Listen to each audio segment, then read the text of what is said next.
ఈ రోజు ఐయుఐ చేస్తున్నాము, live demonstration of IUI. So ఐయుఐలో ఇది హస్బెండ్ స్పర్మ్ ప్రాసెస్ చేసాం. హౌ ఆర్ యూ మా, how are you feeling? No pain, no? So ఇలా RFID విట్నెస్ తో పాటు ట్యాగ్ అవుతుంది. సో షీ నోస్ వాళ్ళ హస్బెండ్ స్పర్మ్ అనే క్రాస్ కన్ఫర్మ్ చేసుకున్నారు కదమ్మా. సో దిస్ ఇస్ RFID, చాలా ఇంపార్టెంట్. ఇది రేడియో ఫ్రీక్వెన్సీ ట్యాగ్ ఉంటుంది. సో స్పర్మ్స్ లో మిస్ మ్యాచ్ అనేది 100% జరగదు. సో ఏమి IUI అంటే పెద్ద ప్రాసెస్ కాదు. ఎగ్ రప్చర్ అయింది, మీరు స్కాన్ లో చూపిస్తాం ఎలా IUI చేస్తాం అనేది.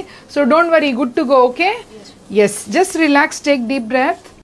క్యాథెటర్ ఎంటర్ అవుతుంది, we are entered also. Okay, good good. Yeah, ఇప్పుడు sperm entry we are showing. Okay, just take deep breath, pray to your favourite god. 1, 2, 3.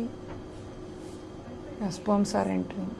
The IUI catheter is here and sperm has entered here. See, it's going till there. Okay, beta, it's going towards the tubes.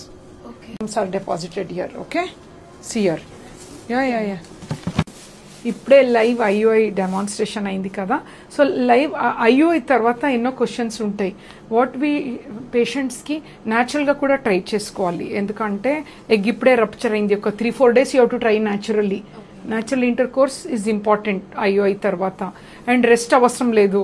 ½ an hour తర్వాత you can go do all your routine activity. 15 days లో result తెలుస్తుంది. Let's hope for the best. Okay.